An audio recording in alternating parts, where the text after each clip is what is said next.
What Happens in the Woods is a true crime podcast. We discuss events that are often violent in nature. Listeners' discretion is advised.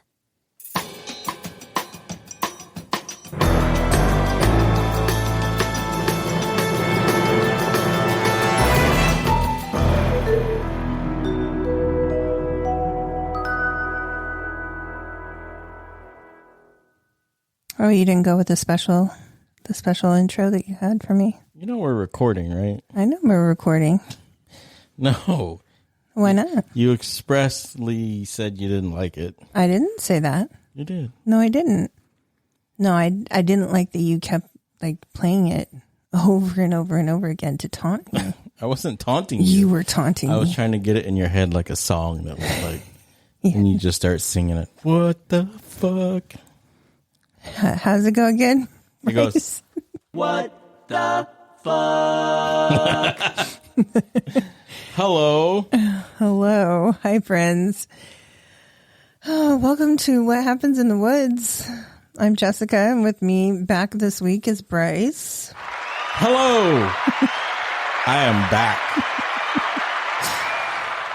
This is the next installment of our WTF Wednesdays. Are we ready? Oh, Yes. wait, you got another button to push. What? No, I don't have another What do you button. have? What's over there? Nothing. What do you have? I thought you were going to say a word and I was going to do it. What word? What the fuck? Brice has some new additions to the podcast. Yeah, you guys thought I was just away, but I had actually come up with a new What the Fuck Wednesday theme. Something. You came up with something. We'll play it at the end. Oh, goody. Yeah, I knew there was no way that wasn't preloaded on there. It's not. Okay. All right. You ready to get right into this? Yes, let's go. All right. We're going to kick this week off with a little Fight Club action. Fight Club. Fight Club. One of my top 5 movies, actually. Yeah, it's a pretty good movie. It's an awesome Did you movie. read the book? You read the book, right? Yeah. Yeah. Along with Choke Yes. and Lullaby. And what? Lullaby. Oh, lullaby. I thought you said the lullaby, and I was like, what is the lullaby? Lullaby. Okay, enunciate. Sorry, it's my thick Filipino accent. Yes. Okay. Sorry. Okay, so this is Fight Club for prisoners. Okay. Okay. Back in 2013, there were a couple of prison guards who decided that fucking with the inmates that they were there to oversee would be fun. So they started Fight Club. So this is, Are you sure that's not a movie? I mean, it could be. It is, actually. Could be a lot of movies. It's actually a movie. What movie? I can't remember. Came out after 2013? I'd have to look that up. You don't know what it's called? You don't know when it was made? Do you know that it was actually a movie? Yes. Yeah? Because was there in was a song, Michael Jai White and Kimbo Slice. I know that. Maybe they did it off this. I don't know. The only reason I know that is because there was a song on there called Fetish for Fighting. Mm-hmm. And it was done by my brother's group. Oh. It was a prison fight club. Maybe. I don't know. I'd never heard of it. Sorry. Now I'm going to tell you all about it. Do tell. I don't know. Maybe you should tell it to me. Okay. All right. So prison guards Daniel Graff and David Whitcomb began a fight club with inmates out of a utility closet. Where is this? Pennsylvania. Okay. Why? I thought you were picking on Florida again. No. All right. No. This was York County Prison in Pennsylvania. All right. So eventually there was a newer guard that kind of came in, but he was just kind of like a groupie, and kind of the other two guards flunky, I guess you would call him, more not a groupie. Yeah. So that was Mark Haynes, who, kind of followed them around. But so these asshats set up these fights in the storage closet, and they would basically, bully the inmates into participating. Up for grabs to whomever won the fight was extra food or coffee or, extra shit. There was also challenges that they did And the article that I read described these as, quote, taking punches to the arms or legs without stop until they, couldn't take anymore, or eating food laced with pepper spray. Okay. Right. When word got out, because two of the inmates came forward, there was, of course, an investigation. And I thought for sure that they would be able to see something on camera. You can only, hide from current cameras so much, but then they didn't find anything on camera, which actually in hindsight makes sense because obviously the guards know where the cameras are. Oh, yeah. Right. So they're going to be able to navigate around the cameras. Yeah. So there was plenty of footage, though, that they found where they could see like inmates congregating outside of this closet, or, they would pass by and be paying attention to something going on in the closet. Mm-hmm.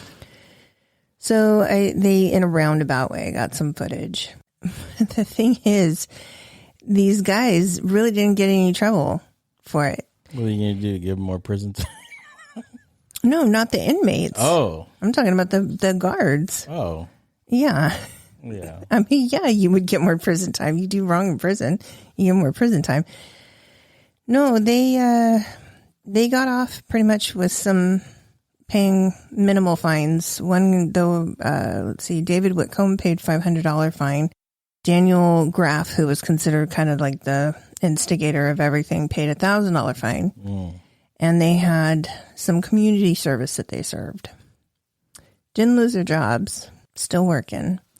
And Haynes got acquitted. He actually didn't get anything because they figured he was just a follower. Yeah. So everybody kind of got off. The fuck? Yeah.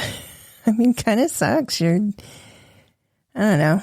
I'm sure there were plenty of inmates who were like, yeah, I'll fight somebody. Sure. Whatever. How big is a storage closet, too? Well, that's what I'm saying. How big could a utility closet be? It just sounded to me like the prison version of kissing in the closet. 5 minutes in heaven. Yeah. No, it's 7 minutes in heaven. So, whatever. I never played. Oh, okay. Sorry. I don't know what it's called. Sorry. Okay. Guess. Yeah, I don't know either. Don't know. Have no idea. Don't know what that's about. Yeah. Yeah. No, I have no idea. Mm-hmm. We're not here to talk about that. We're here for what the fucks. Oh, yeah. Okay. What button are you pushing now? Nothing. Every time you inch towards the board. All right. So our next story is definitely a huge what the fuck. Really pissed me off about some piece of shit child abusers. So this story broke in January of this year about a couple who were arrested on neglect and child abuse claims. Amongst other charges, this was against their 3 adopted children. Okay. And not that child abuse for anybody is okay. It's like you adopted these children. You went out of your way to bring these children into your home, and then you fucking abuse them. These people remind me of Michelle Notek. Oh. They're that sick.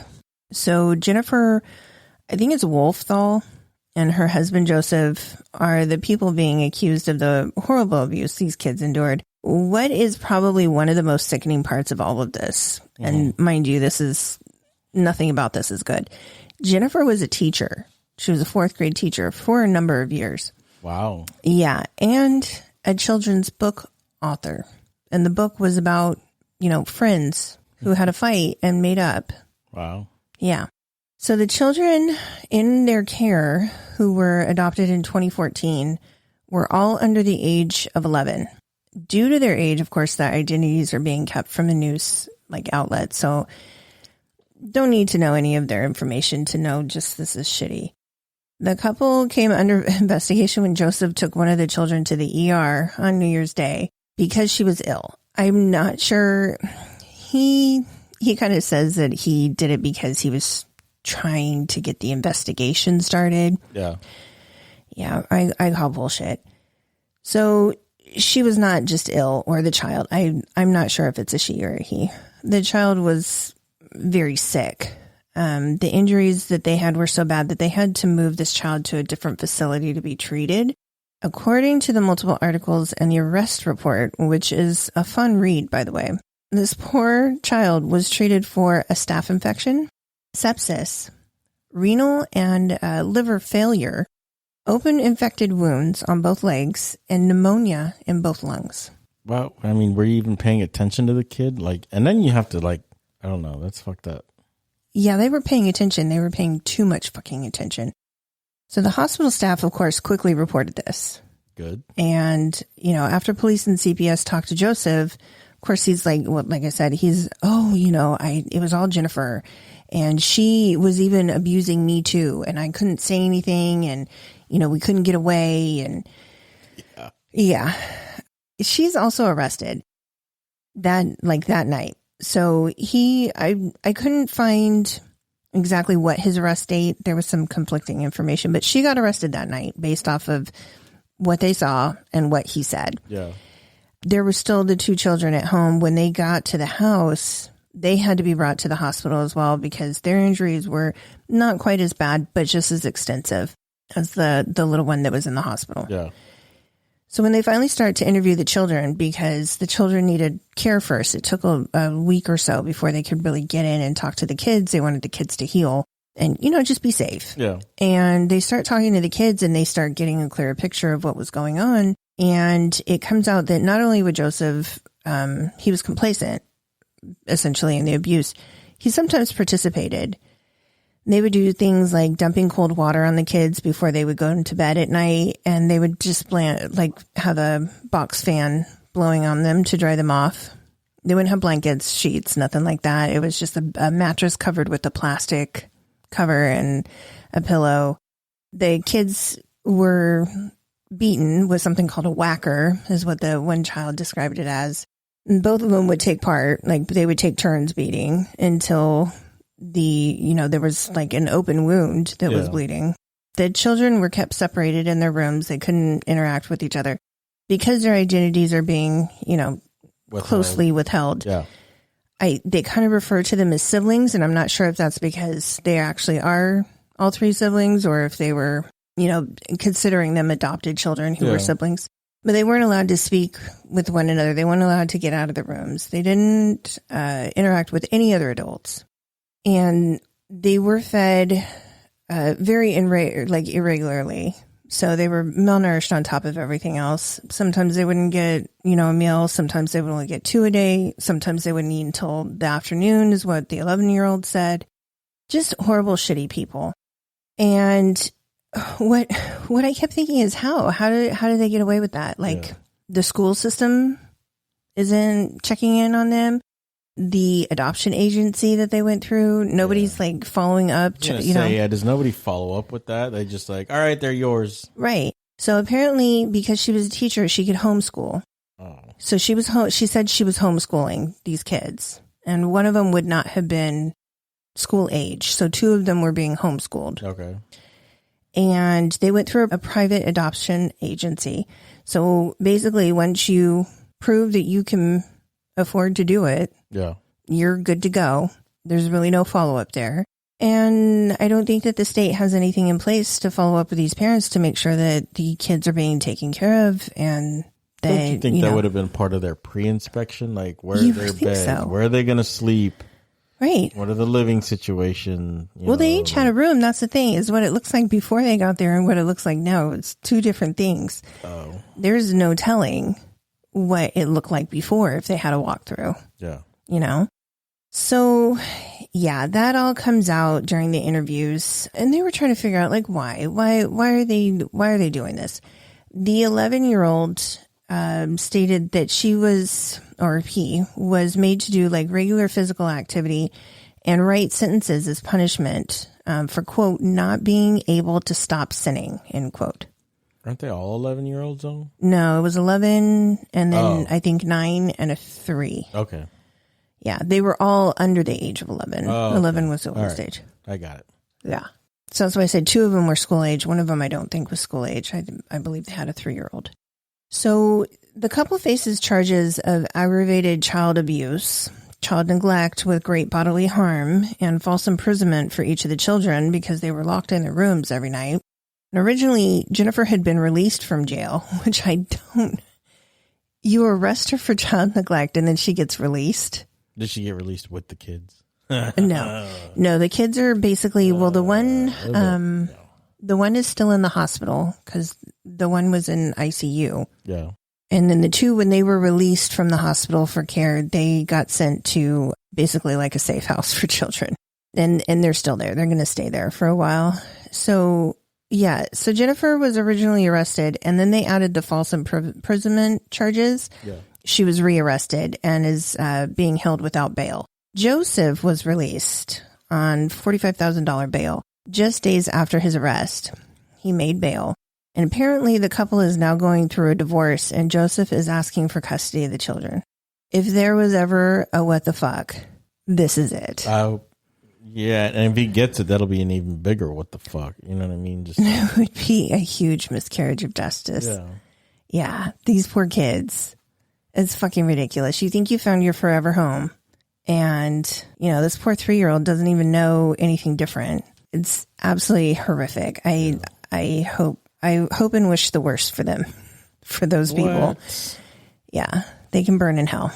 What? Yeah, I'm not upset about them being in jail. I think they have special punishments in hell for them. Oh, for sure. It's a different level. Yeah. These are sick people. So yeah, if he gets custody of those children, I've lost faith in all of humanity. Or the justice system. Well, I've already lost faith in most of the justice system most of the time. They get it right sometimes. Yeah, sometimes. But yeah, so that was a really tough story, but definitely a what the fuck. Yeah. Yeah. All right, our next case of fuckery is from last year. It involves a murder for hire plot. It's because these always end well. Right. This was right here in Olympia, Washington. Oh. Yeah. So John Frederickson, who has a history of assault and domestic violence. Hometown fuckery. I mean, it was kind of, yeah, it is kind of hometown fuckery. Yeah. I don't know, maybe he was like pissed about it or thought the way to get the charges to go away was to have his wife killed for his domestic abuse. Oh. So he propositioned an inmate to make this happen back in November of 2020. Okay. But that's not the first time in 2020 that he offered or asked somebody to kill his wife and to offer to pay. Not the first time? No, that was the second time. He's a repeat customer? Yeah. Yeah. It didn't happen the first time. So he figured, you know, I got to get done. I got to find somebody else. Okay. Right. So according to his son, Frederickson attempted the same thing in January of 2020 when he was being held in jail again. I think he pretty much spent most of 2020 in jail. So this all started January 3rd. When police were called to a domestic dispute, the couple's home, and Frederickson was arrested. A handgun was also seized at that time. The wife had been hiding it because he was known to go off and it scared her. So she wanted protection. Okay. So the police took it. I'm like, what the fuck? So he was released a few days after that, right? Yeah. And then January 28th, he was arrested again after sheriffs were in contact with his son, who told him, hey, my dad, you know, quote, met a guy in jail, paid his bail, and paid him $8,500 in cash to kill his wife, end quote. Okay, so they arrest him again January 28th. In March, Frederickson violated his no contact order with his wife. Mm-hmm. He was arrested again on that charge. So apparently the $8,500 didn't get him anywhere. That dude probably was like, it's not worth it. Yeah. $8,500 to kill somebody is not much. No. I would expect at least $50K. But I mean, if it's an undercover cop, he'll take anything. Well, yeah, this was a prisoner. Oh. Undercover prisoner? Maybe he did it for, you know what I mean? He's like, maybe I'll get my sentence lowered. Well, he paid his bail too, so maybe his bail was high.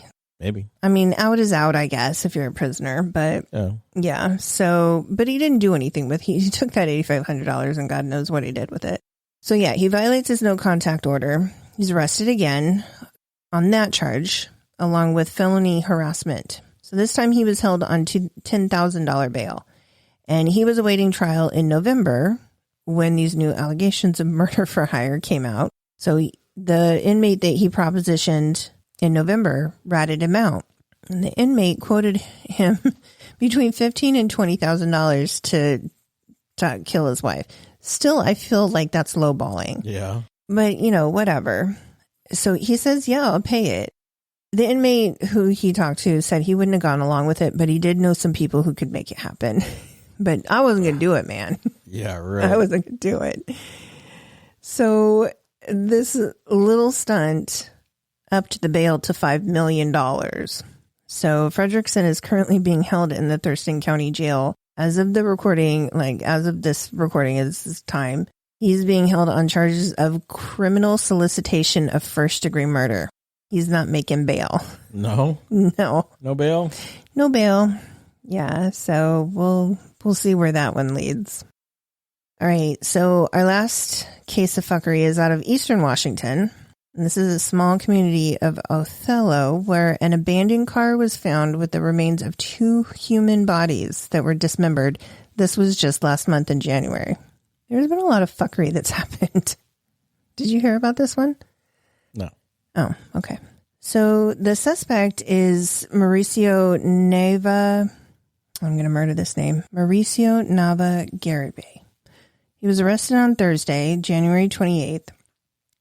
And then there was a witness that saw him walking away from this car that had been abandoned. So the car was reported as suspicious. After it was noted, it looked like there was blood and human tissue on the hood. You just abandon a car, you don't try to wipe it down? Maybe. It's at night. It was dark. I guess. He didn't even try. He confessed to the murders right away when they picked him up. He's a hardened criminal. Apparently. So he confessed to the murders of Guadalupe Martinez and her mother, Dora Martinez, soon after the arrest, but there really isn't a clear motive, aside from the fact that he was saying that he argued with Guadalupe. Maybe they were dating. Nobody can really tell what the fuck they were arguing about. He was pissed off and he said, hey, I got a surprise for you in the garage. And he fucking clocked her and then began stabbing her violently. Really? Yeah. So stabbed her multiple times in her abdomen. And then when her mother walked in, as he was finishing his, whatever surprise, yeah, he pushed her down. She hit her head and he stabbed her in the back of the neck. And for good measure, he strangled her. No idea why you thought the stabbing wasn't enough. He decided that because they were so heavy that he would dismember them and put them in the car. Make it easier for him. Yeah. But again, did not think to wipe down the car in any way. So he then took the car, left it kind of on the side of a road in Othello, and when, it was reported as kind of looking suspicious, he was one of the few people that they immediately looked at. So the sheriffs and investigators have described the scene at the home in the car was very brutal and disturbing. They specifically offered a lot of grief counseling to anybody who came in contact with the scene, which is kind of saying something. Yeah. This guy is currently being held in the Adams County Jail for trial. He's waiting trial on charges of 2 counts of first-degree murder and removal or concealment of a body. And I will note, he is in the United States illegally, but ICE is not going to immediately deport him or intervene at all unless he is released from custody by the local authorities. So he's going to stand trial first. Yes. If he's acquitted, then they're going to nab him. Good. Even if he goes to jail and they, sentence him to, let's say, 20 years and he's released, yeah, ICE is then going to grab him. Oh. He's always going to be on the radar. Okay. Yeah, so they're just kind of waiting to see, but they're going to let him stand trial for what he did. He's on a special list. Yes. Updates are getting posted quite frequently by the Adams County Sheriff's Facebook page and on their Twitter page. So they're definitely still trying to, they know he did it, he confessed, but they want to make sure that he goes away for it. So they're still looking into things, asking for any witnesses. Huh. Yeah. Bunch of crazy ass shit, man. What the fuck? Well, if it happened this year, I don't blame him. Because it's a follow-up to 2020. 2021, we all know, started out so awesome. Yeah. Yeah, it's been great. No. I just want to go on record. I never said it was going to be a good year. I just said it was going to be a different year. This is different kind of crazy.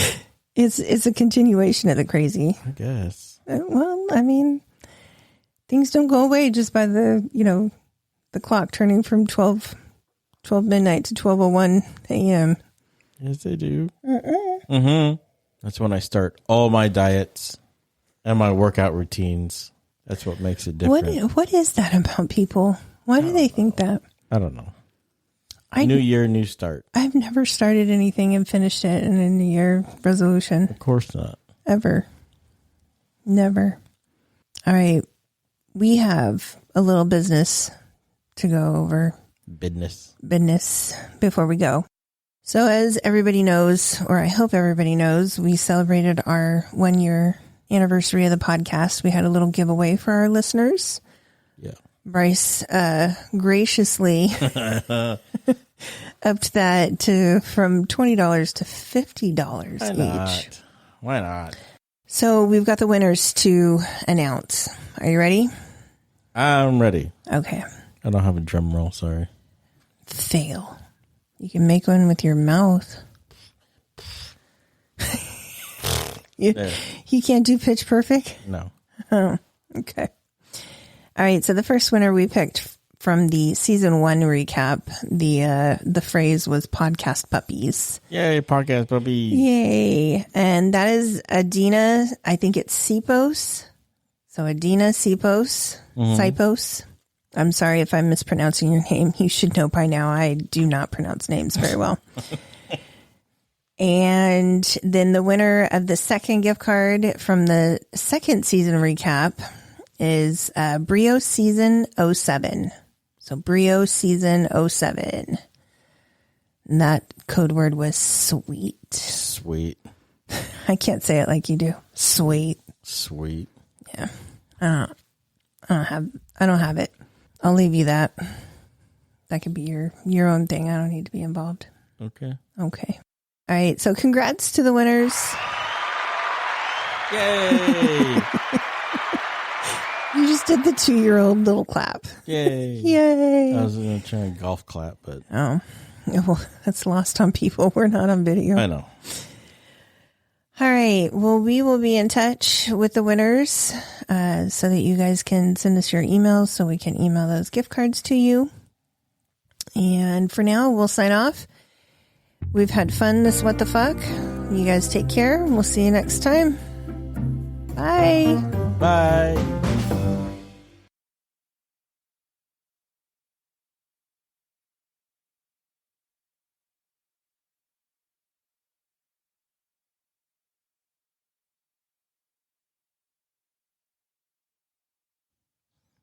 Okay, she's gone. So, in the 2 episodes that I was gone, I was actually working on a new theme song to differentiate our regular show from WTF Wednesday. So, I said at the end I would play it. She's gone. Let's play it. Tell me what you guys think.